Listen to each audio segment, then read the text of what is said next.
who make outsized impacts on our lives.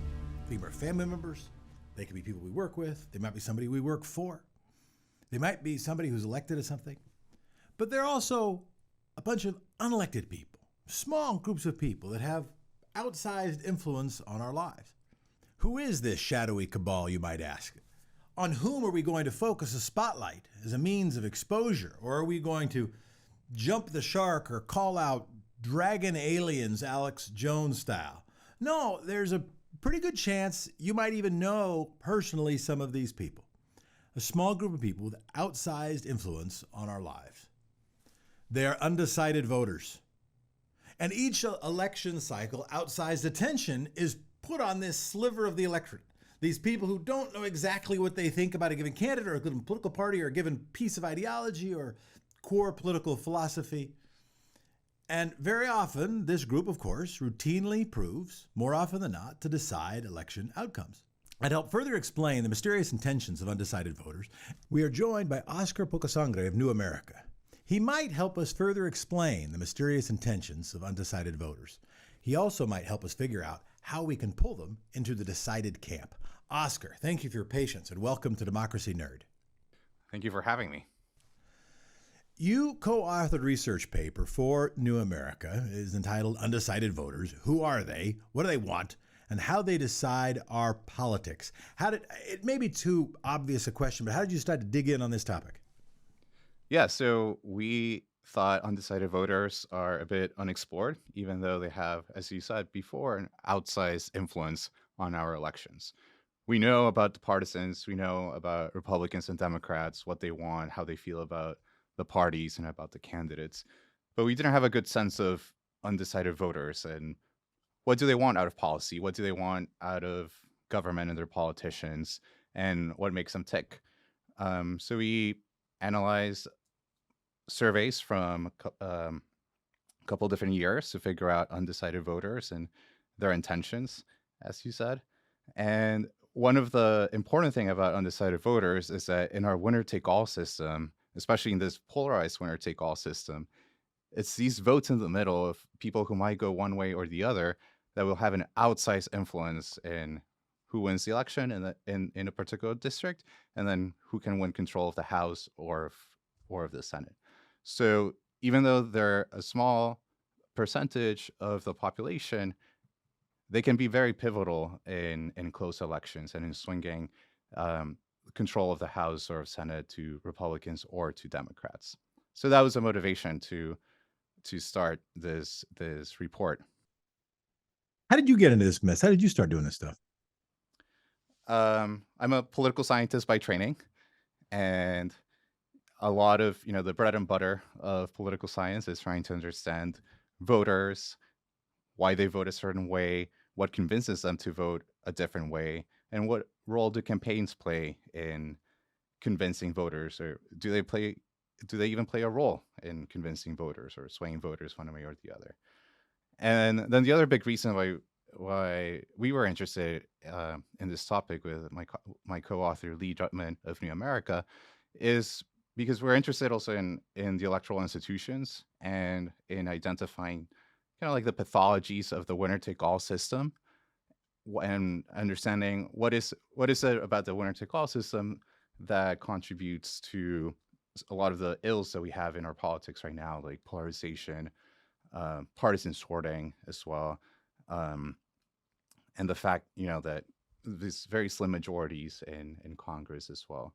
So we think the fact that undecided voters are so influential in the elections shows there's something wrong about the winner-take-all system, and it's part of a broader research agenda and work of trying to figure out what would it take to move to a more proportional system where all votes would count more or less equally and not just the votes of a small segment of the society.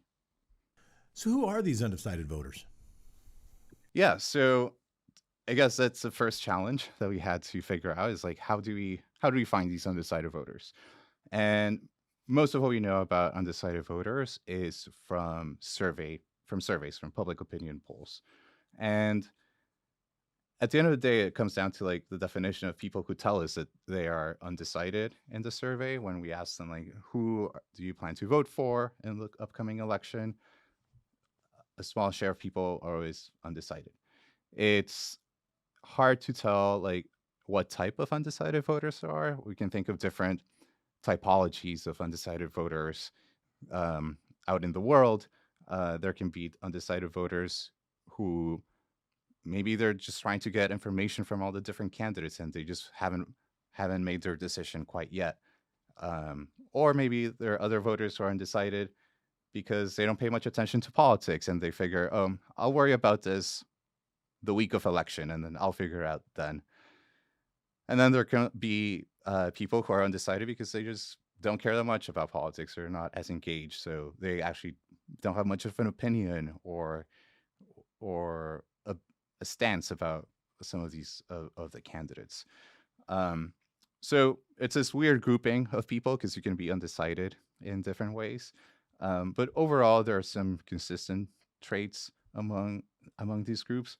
They tend to be younger voters. They tend to be voters with lower levels of education, less wealthy than the average as well, and less politically aware. These are voters who are not paying attention to politics all the time, who are not following cable news every single day, or not refreshing Twitter every day.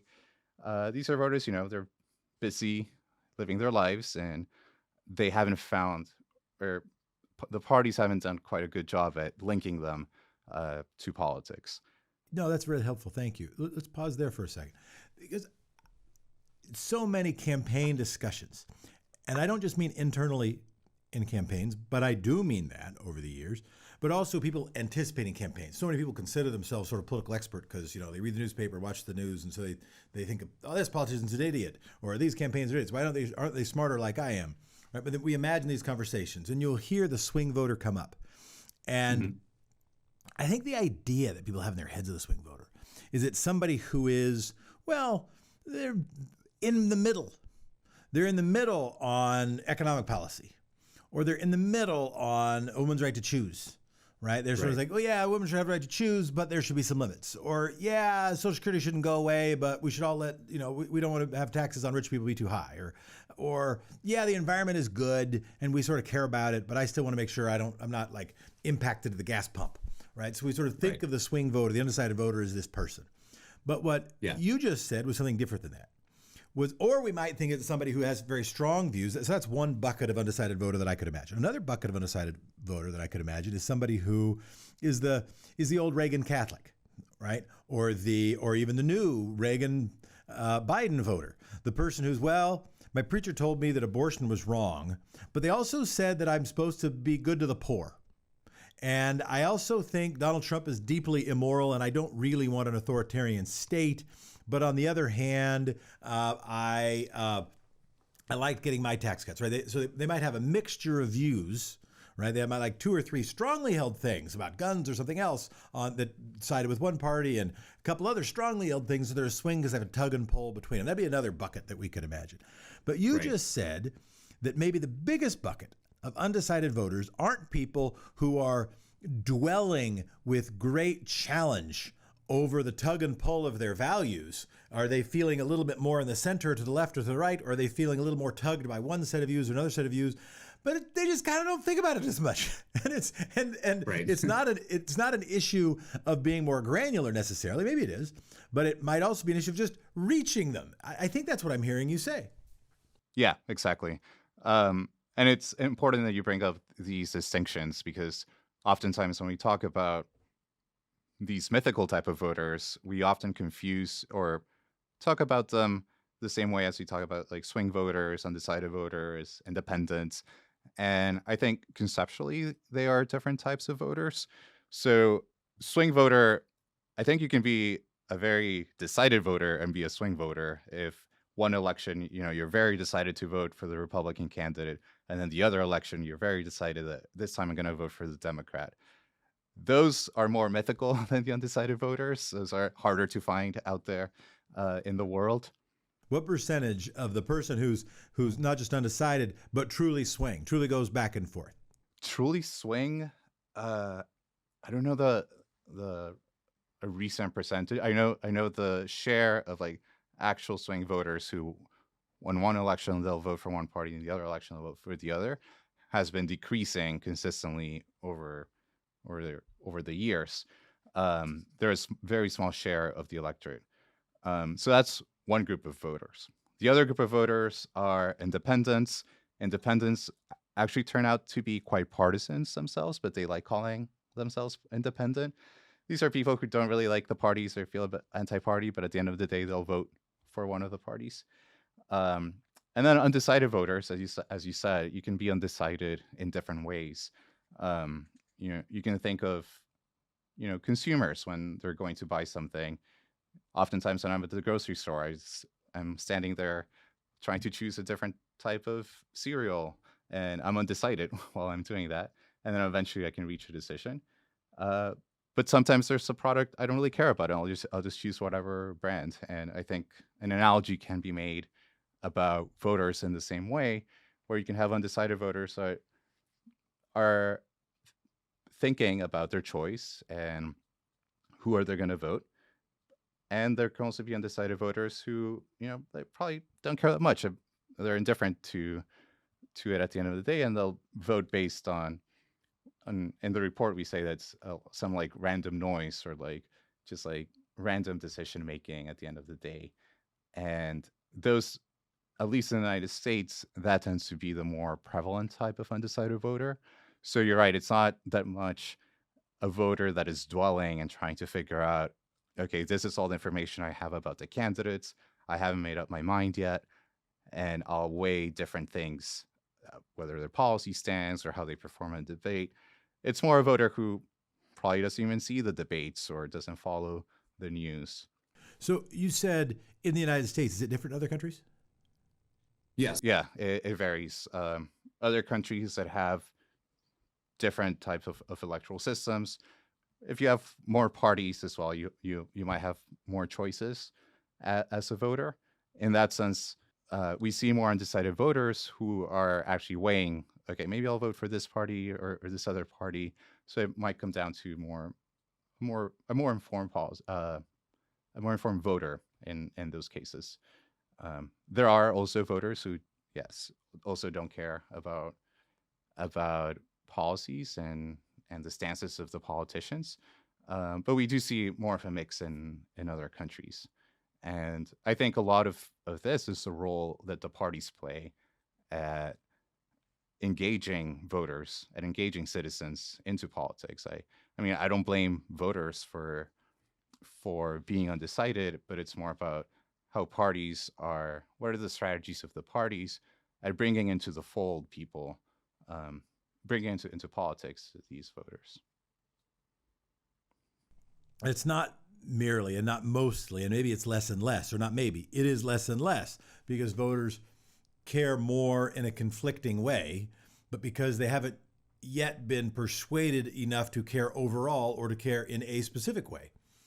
Right. You also said it's getting, I was going to say worse, but it's getting more pronounced. The number of truly swing as distinct from undecided and maybe more indifferent voters is that share of truly swing voters has been reducing. Have you thought about how come? I also want to get to the implications. But I have my own speculations, but have you done analysis on how come we've seen it reduce? I mean, I sort of see it, I guess, as sort of just part of the big political sort we've seen generally, right, ever since essentially the Civil Rights Act. But what are your thoughts? Yeah, no, I think that's the right view of why swing voters are becoming such rare voters out there. I think the partisan sorting has meant that most people have already sorted themselves into different camps. So before, you could be a liberal Republican or a bit of conservative Democrat, but ever since the 1960s, after the Civil Rights Act and this realignment of the parties, we've seen everyone who held liberal positions sort themselves into the Democratic Party, and people who generally hold conservative positions sort themselves into the Republican Party. So I think that explains a lot of why we see fewer and fewer swing voters. We see evidence of that in other indicators like ticket splitting. We see fewer rates of ticket splitting in elections as well. Exactly. Yeah. Or governor Republican, Senate Democrat. So within the same ballot, changing their vote choice. Yeah. So how did you collect the data? What was your methodology? So for this study, we relied on survey data. We used data from the voter study group, Nationscape, that they were collecting different waves of data, interviewing people up to 2021, from 2019 to 2021. So it's an interesting period for sure in American politics.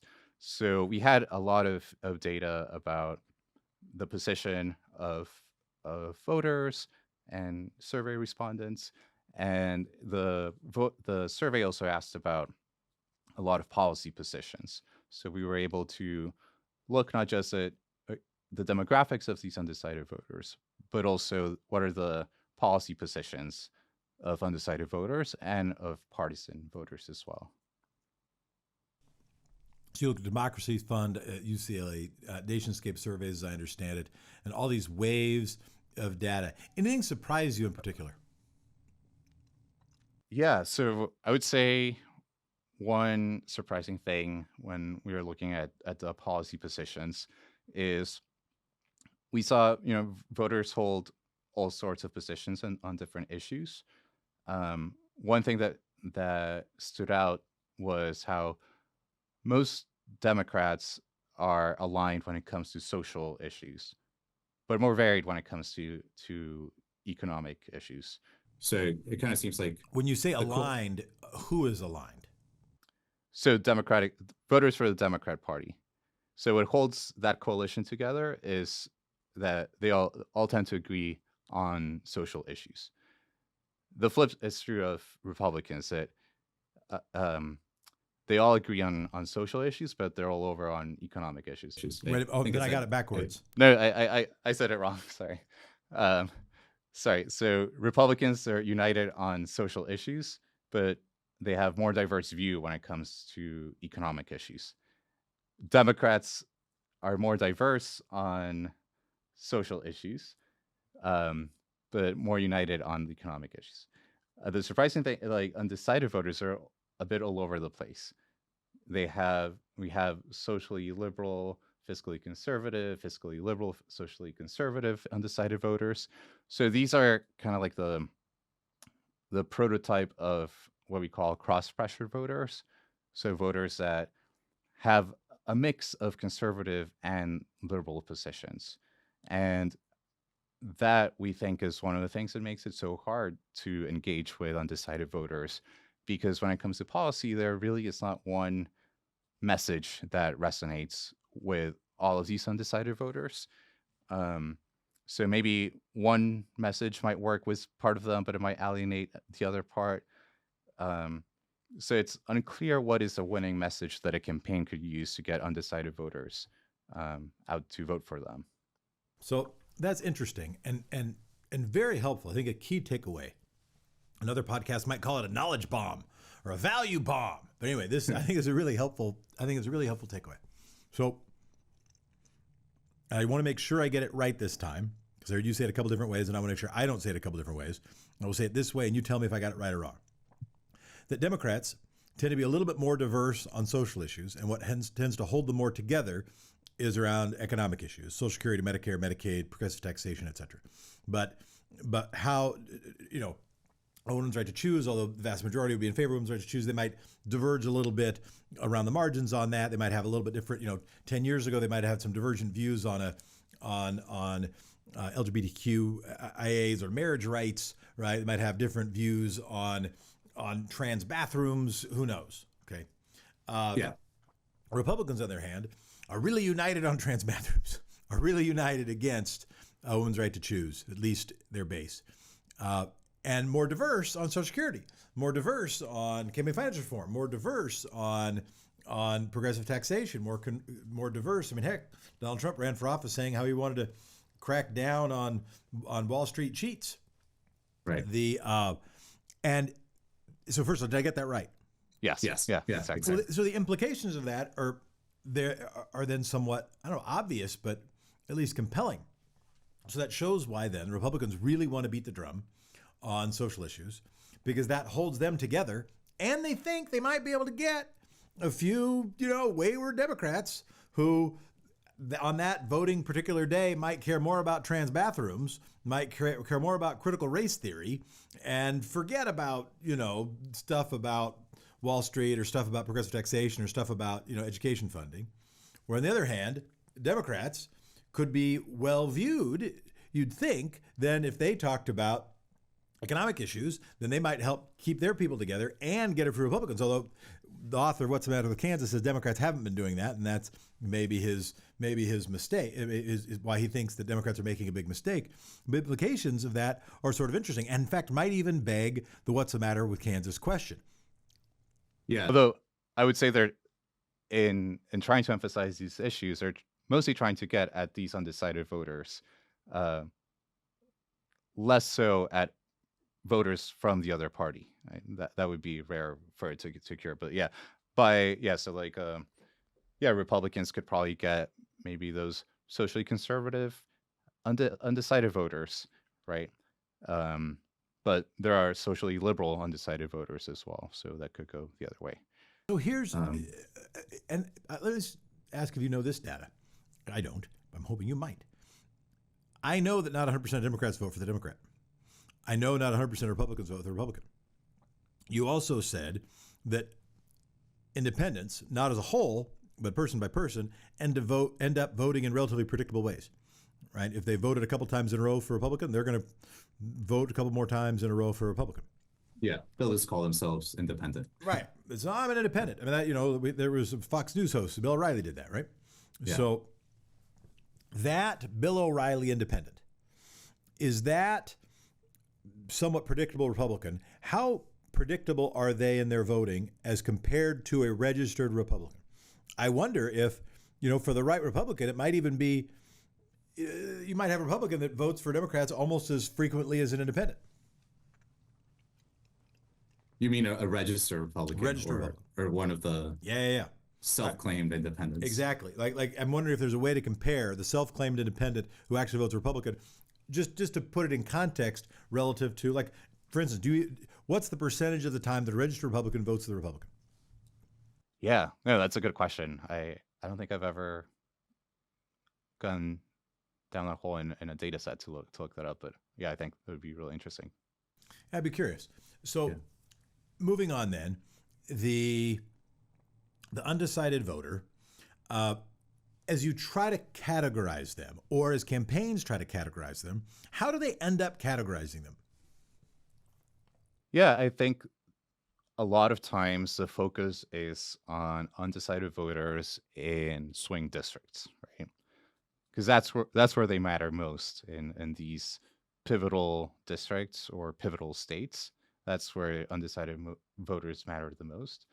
Less so, they don't matter that much. Like a campaign wouldn't really try to figure out a message of like what is it that undecided voters want in New York, right? Because I think at least for presidential elections or statewide elections, New York goes Democrat. So what we end up seeing is that a lot of the issues in the swing states end up taking national center stage at the expense of other equally valid issues in other states, but they just don't receive that much attention because they're not decisive for the election. So campaigns tend to focus on these states and the swing voters in this swing state. So usually a lot of these issues end up being kind of like, in recent years, we've seen a lot of the issues of that affect suburban voters, or they usually try to come up with like one particular voter that campaigns think might swing the election one way or the other. So like maybe it's a soccer mom, and try to figure out what are the issues that. I literally just wrote that down. I literally just wrote down. So yeah, the game becomes defining a demographic, ethnographic, psychographic category, describing that category and trying to market that category. And the two I wrote down were NASCAR dad and soccer mom. Yeah, I hadn't heard of the NASCAR dad, but yeah, I think soccer moms are like fresh in my mind because of what we've seen in elections, like in Virginia, for instance, where it's often seen as a bellwether of what's to come, and so much of the focus was on suburban parents and what do they want out of politics, and the campaigns end up focusing a lot on those issues, and I think that is troublesome because it comes at the detriment of the issues that everyone else cares about, right? You know, all these other voters in other states is they just don't count because of the way our elections are organized. Yeah, not everybody has NASCAR or soccer as their top one or two or three priorities. And I do wonder about those categories. As we think about those categories, I'm curious if there are others. But one that I became aware of some years ago was single moms. And single moms ends up not, I don't hear about it as much as maybe because it doesn't have as fun a title. I think soccer mom has a fun title, right? Oh, soccer Right. mom. It's sort of visual. You can imagine a minivan and, you know, orange wedges. But the single mom isn't, maybe, I don't know. It's not as visceral, unless of course you were raised by, as I was, a single mom, or you are a single mom yourself. Any other categories that we should be thinking of as we start trying to parse the undecided voter? Yeah. I feel like other like the soccer mom. I mean, I think a lot of the emphasis right now is just like a normal voter. You know, people want like a normie, just like nothing weird, like voters that don't like weird things. Whether it's like about, you know, like I feel like banning books or a lot of these like weird issues that come up when we start talking about identity politics, or about democracy itself. So I think that can also be a fruitful categorization of voter, of thinking, okay, we might have voters with diverse policy views, but maybe we all care about democracy, right? And finding who those people are and have like pro-democracy voters, for instance, people who just want to keep things as they are, right? So that voice just reminded me of Macomb County. So Macomb County is the county outside Detroit that has predicted an unearthly number of presidential elections. It is the county, as I recall, that Eminem is from. It is I don't know if they're normie, but it tends to be a white working class county, and it's a county that went for Clinton, but then went for Bush. It's a county that went for Obama, but then went for Trump. It's a county that went for Biden, but then we'll see. So Yeah. I think of sort of the Macomb County voter, and I think that's maybe even like sort of the NASCAR dad, right? Is sort of like the Macomb County, sort of the Macomb County voter. But who is the exercise of finding these folks as you dig in? Any insights? Any other lessons that we can glean from this exercise? First of all, what's the percentage of the overall electorate? What's the percentage of these voters that you would describe as undecided? So I would say it varies year by year, depending on, you know, maybe some issues are more salient than others that could draw the voter in. At least right now, like latest numbers I've seen for going into next year, which in presidential election year, about 14% of voters say they're undecided. So I would say like 11 to 15% of voters are undecided. Say the percentage again. Forgive me. 11 to 15%. 11 to 10 to 15%. 15% 10 to of 15. voters. Got it. I would say, yeah. I mean, it varies survey to survey, Yep. but about 15%, 10% of voters are undecided going into 2024. Yep. Whether that is surprising, you know, I think we still have, less than a year now for the election. Yeah. And so there's still time for the campaigns to make the case to voters and get some of those undecided voters to one side or the other. I will say, though, that this is a weird election in the sense that if Trump wins the Republican primary, Then we'll have Trump versus Biden rematch, and then I don't think this has happened in quite some time that we've had an incumbent president and a former president running for office. So these are candidates that people know, right? So I think most people at this point have some opinion about these candidates. So I don't know how much the undecided voter share will. I think it'll be a lot harder to convince an undecided voter at this point. It's a good question because I started thinking about it, and this is, I think, at the heart of the Trump strategy. This gets a little far afield, but I will at least take the bait.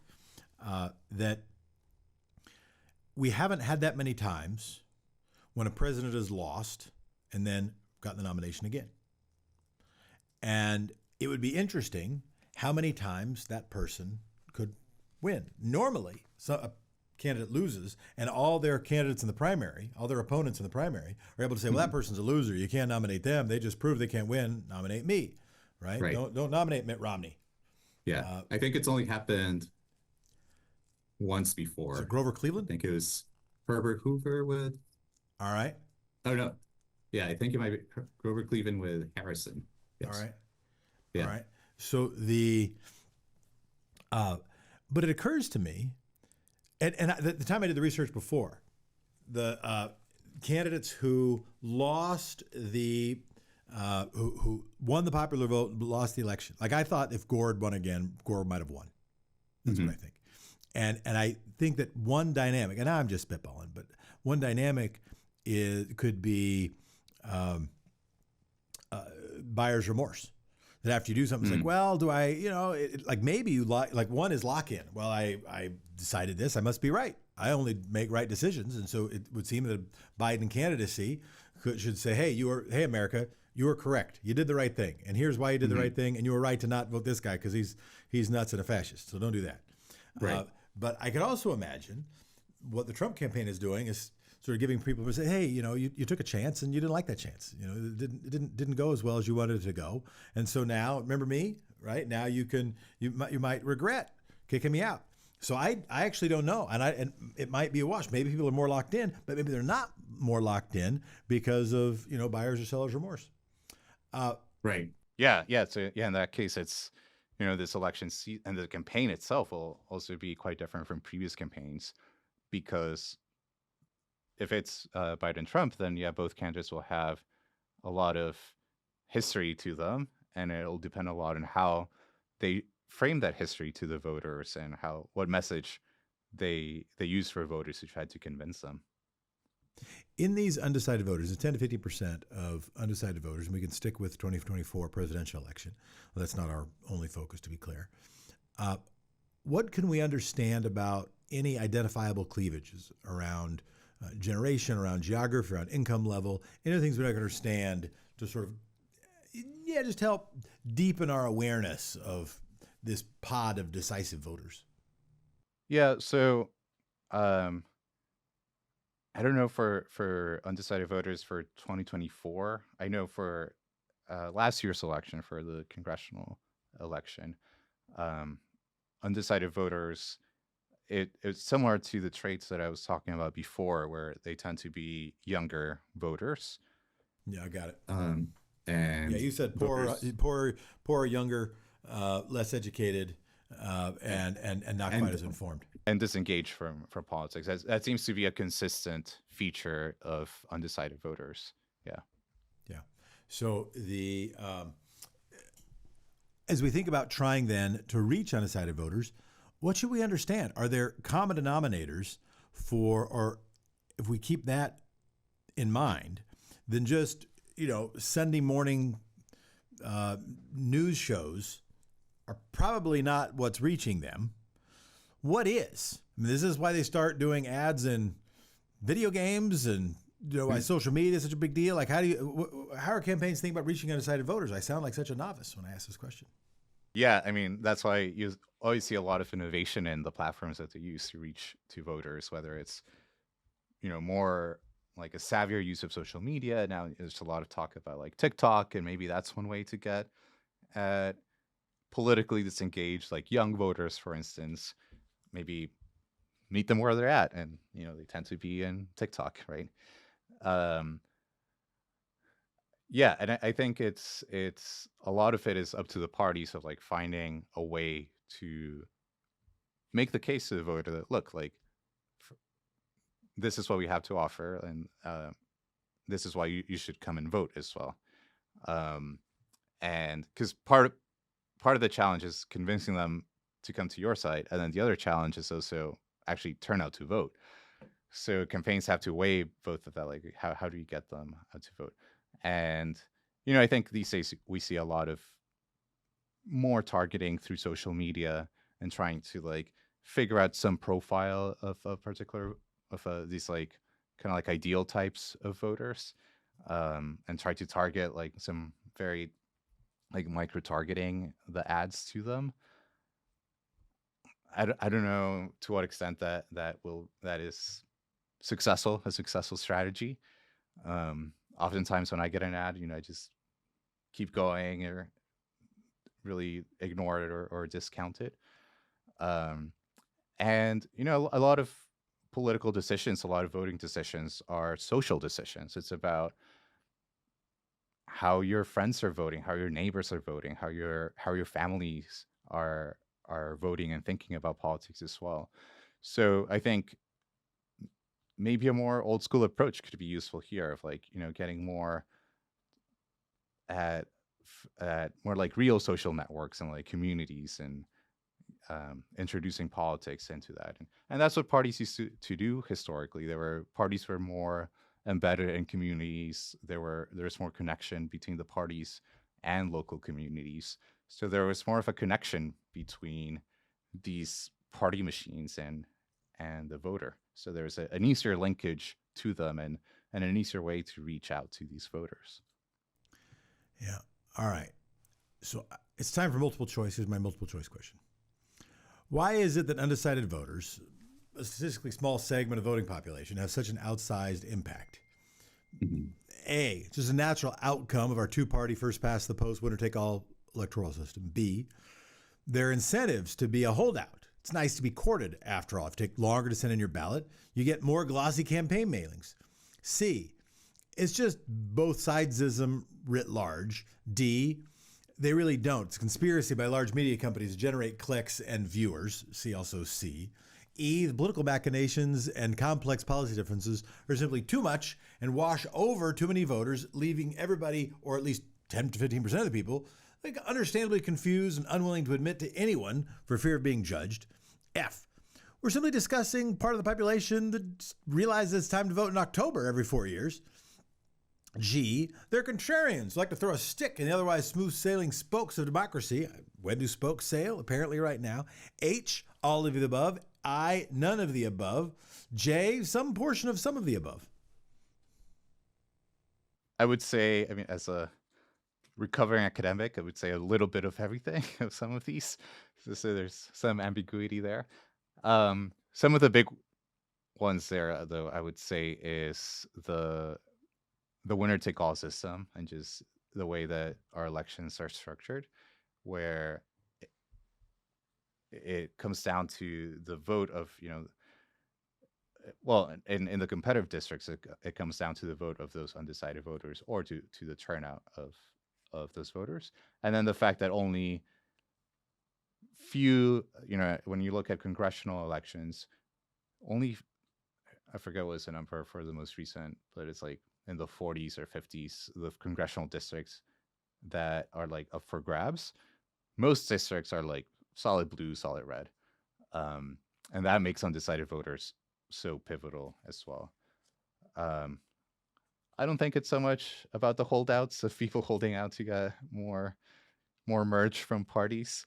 But there could be some truth to people being contrarians, and maybe just like not deciding quite yet, because if we're getting a lot of this data about voters from the surveys, and a lot of times if people are not really paying attention to politics, they're also maybe not paying that much attention to the survey, and they'll go through the survey quickly, and say, maybe this or maybe that, or I haven't really thought about this, so like I don't know, or unsure, undecided. So you get a lot of those undecided voters in the data. Um, and the other I would say is that parties have um, failed a lot at creating good linkages with voters. I think nowadays parties have just become really big fundraising machines instead of really articulating a policy program for voters and listening to voters of what they want and communicating with voters as well and kind of like to understand their problems and then reflecting that in what they're offering. Um, and that is also partly because of the winner take all system of American elections. So you've dwelled on the winner take all system, and even as you introduce your project, you thought, well, maybe if we change the winner take all system, that it could improve things or at least help the undecided voter. And I don't know if that means help make them less undecided or just give them more options from which to choose. But make that case. In fact, make that case in response to the counter case, which is, well, wait a minute. You just told me that it's not that they're divided on policy. It's that they're not paying as much attention. They have other things going on in their lives, right? They're not yet addicted to some cable news show or some series of social media feeds. So why would it matter if they had more things to choose from? Why would it matter if there was even less clarity in that choice? If lack of clarity might not have been the problem in the first place? Right. Yeah. Um, I would say, if we had a more proportional electoral system that would allow for more parties to emerge, then we could imagine. I mean, who knows what these parties would look like, but we could imagine that if there are more players out there in the political arena, there could be a party that would articulate some of the policy positions of cross-pressure voters, of some of these undecided voters. Well, you just told me that So- cross-pressure voters aren't the key thing of undecided voters. The key thing is under-pressured voters. Well, it's a mix. So it's voters who are disengaged, and maybe because they're disengaged, they also have views that are a bit all over the place. So maybe it takes like a new player to come in who can like kind of figure this out and offer that to them. Or maybe it takes, if we have more competition among parties, then parties will be more motivated to create better linkages with their voters and bring them into the political fold as well. Um, it's unclear though if maybe if we have more parties competing, maybe that might be confusing for voters and that might create disengagement. But I think if we have more competitive elections, that is usually one thing that gets more people to pay attention to politics. Right now, we don't have that many competitive elections in the United States, in Congress at least. So if we had more competitive elections where your vote actually mattered, then that would draw more people in. Yeah, and if you had more competitive local elections, then a higher number of competitive local elections, then that might engender more of the kind of local activism that you think actually might help, right? Instead of just being bombarded by more ads, with somebody that knocked on your door, or somebody that you knew from church, or somebody that you knew from school, that might help. For what it's worth, I agree with you on both things. One, I find your analysis on undecided voters really interesting and compelling. And second, I think we should reconsider voting systems. I just don't know that I think it's interesting. We shouldn't assume a set of clear linkages between those two things, right? That in fact, and some of the reasons we might want. Yeah, go ahead. Yeah, to be sure, there are undecided voters everywhere in the world, right? So even in the ideal type that people in the electoral reform space usually talk about, like countries like Germany, there are undecided voters in Germany as well. There are undecided voters in multi-party systems. So, but I think maybe the type of undecided voter could change. Yeah, I don't know. I think it would be that's an open question to see. Like maybe we would have more of the undecided voter that is like thinking through their options because they actually have different options in a multi-party system, and less like the disengaged undecided voter.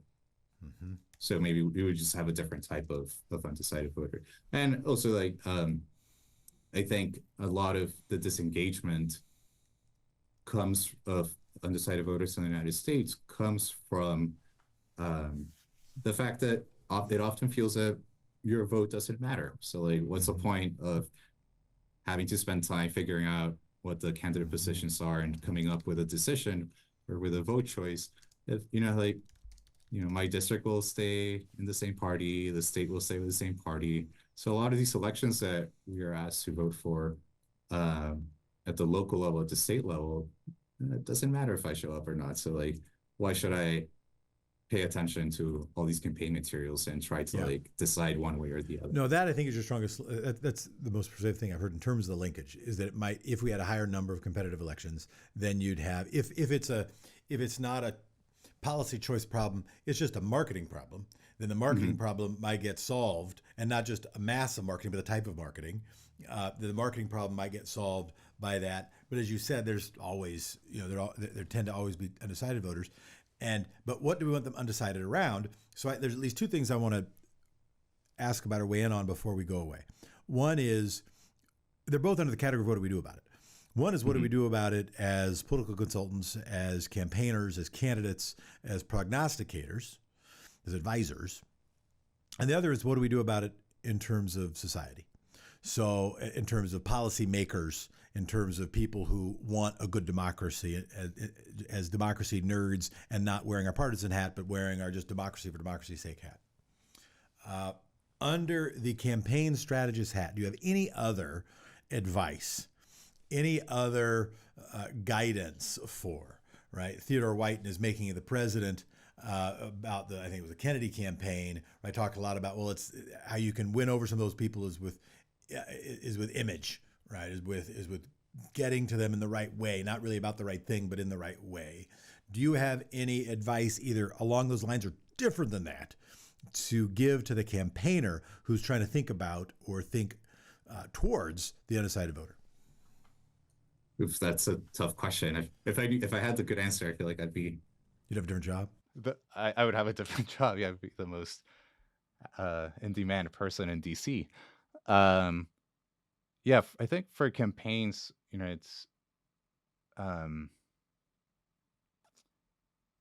yeah, I mean, because policy-wise, the undecided voter is like a bit all over the place. So it'd be hard to like campaign with a mix of policies, right? For voters, like, because as a party, you want to show like a cohesive program, a cohesive policy agenda. So it wouldn't be wise to kind of like diversify the policy positions or something.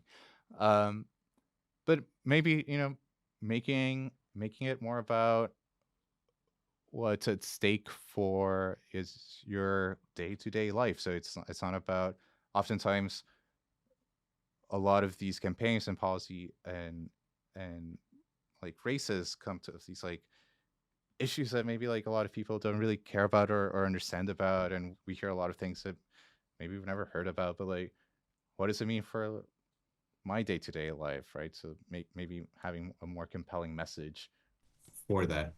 What the message is, I don't know. Like if I did, I would. You'd have a different job. Sell it to a consultant. All right. So if you imagine yourself, as we think about why we care about this, I mean, that's part of like, why do we care about it? I understand why I care about it if I'm trying to win a race, because I'm wanting them to become decided in my favor. But if I just care about democracy itself, I guess, why do I care?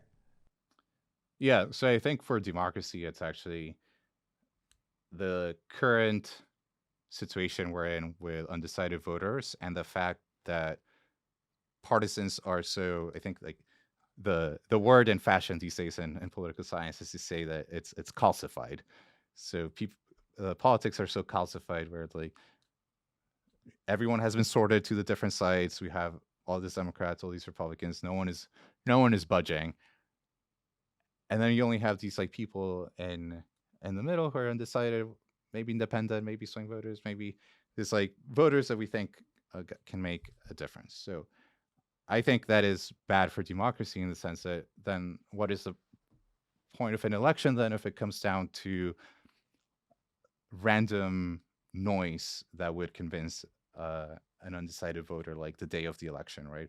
What's the point of an election if like it's going to swing one way or the other depending on if it rains on election day, and that maybe discourages a possible voter from going out to vote or not.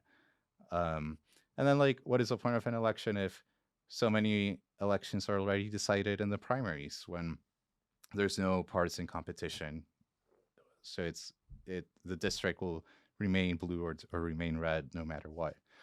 So I think in terms of when we think of normatively about democracy, how do we hold our politicians accountable? How do we hold the parties accountable if there's no competition?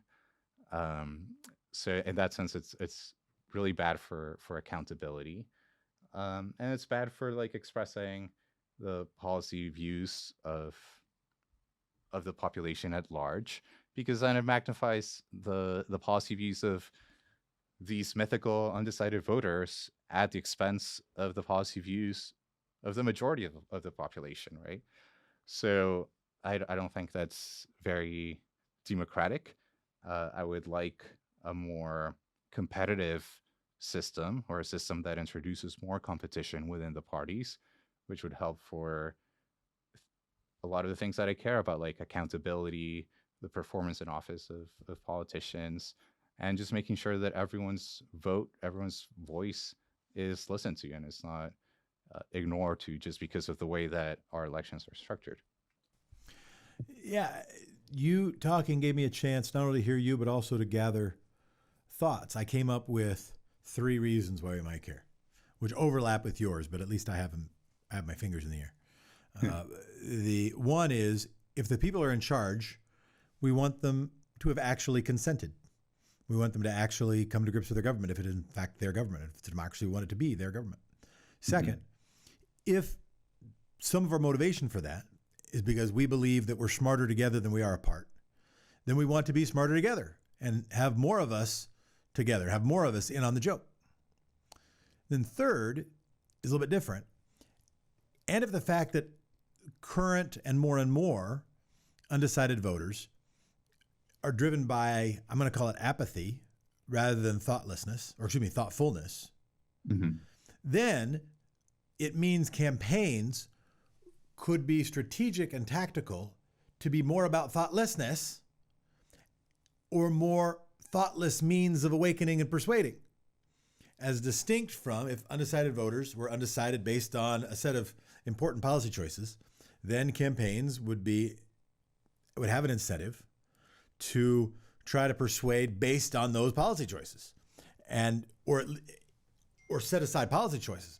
If it was thoughtful undecided voting, then it would make campaigns more thoughtful. If we're having thoughtless undecided, it could make campaigns less thoughtless, and that might leak into decision makers thinking the choices they make don't matter as much because they can kind of do whatever they want, because there's not really accountability, because all they'll end up doing is raising as much money they can and marketing to a bunch of people and trying to persuade them on something that might or might not be all that related to how they're governing. And by the way, that could drive apathy further, because then nobody trusts the campaigns to actually be linked to what the people will do when they actually govern, and increase the delta between the people who are donating and the people who are governed, and make it feel like the Princeton paper is right after all. And maybe then I'm convinced that what you're doing matters. Yeah, and it just becomes a vicious cycle, right? And it sounds not too different from where we are. Exactly. Yeah. All right. One other thing that interested me, randomness. That ultimately, I mean, that's kind of funny, right? It's always just like this one. I don't know. So this one, I'm like committed enough to vote. Good on you, but not sure. So how about this one? What should we think about the randomness? Yeah. So I think in political science, at least, it's helpful to distinguish between like some people who are more driven by long-term factors. So this is more like if you care about policy or something, then like you probably make your decision early on, right? So because you know what you care about, about the candidates. And then there's more the shorter term decisions, and that's where campaigns are really trying to activate this like shorter term decision makers, voters at that stage, right? And for people who make their vote choice later in the game, after like campaigns have been going on for a while, those people, it's like hard to identify like what exactly is driving their vote choice. So there's a lot of, we say it's like randomness in their vote choice, because some people might be swayed because of some last minute speech, or other people might be swayed because their neighbors are going to vote and their neighbors told them this guy was cool. Other people might be swayed because of something they saw on social media like the week before, or or or they saw a photo of the candidate and they look good in the photo. So people who are making the decision, like, or the old Elaine Franklinism. She was a political consultant for Bob Packwood year in the day, and I think ended up his wife. That her old thing was hit low, hit late, right? To get that short term, that short term thing. I'm not voting for that person right now, or I am voting for that person right now, and have that go away. Finish your thought, and or any final thought. Yeah, so I would say that, yeah, if you're making your decision of who to vote for, like the day before, after the campaigns have made their case, those are really hard to predict. Those voter choices. So, and it comes down to, who knows? It's like a bunch of different factors. So those are very hard to predict. Yeah, no, and just as I think the most valuable thing of this exercise for me is less so of trying to figure out a campaign message for a campaign, or like, what is the right message to reach to undecided voters. I think the takeaway there is like, it's hard to figure out what exactly they want, because if you look at their policy views, it's a bit all over the place. But more important than that is that what it means for democracy. So what we were just talking about, and the implications that it has for American democracy, in terms of holding our politicians accountable and making sure that everyone's voice is being heard. So I think the focus on undecided voters really shows like one of the pathologies of our current two-party system, and the fact that everyone has been sorted into their political camps. And as you said, this can lead into this like vicious cycle and like some sort of breaking points. I think it really illustrates the need for reform of our electoral system. Oscar Pocasangre, Senior Data Analyst for the Political Reform Program at New America. Thank you very much. By the way, I got to put in a plug for a couple things, and maybe just reinforcing priors. And if people want to push back, feel free to go to the website, feel free to email us, feel free to make a comment. I would welcome your own thoughts, but it comes back to two things I heard. One thing I thought of, one thing you said in terms of what we do, is civic education early on, because then more people know more stuff. And second, something you said, community-driven campaigns. I didn't just say grassroots, but campaigns that are built around values and relationships, and not only about mass marketing. And again, that can just reinforce priors, but it did reinforce those priors. Yeah, not just about fundraising, right? Which is most of what the parties do these days. Oscar, thank you so much for your insight. Thank you so much for the research you do. And thank you for being a democracy nerd. Jeff, thanks so much for having me. This was fun. Yeah, it was fun. Cheers. Hope to connect again.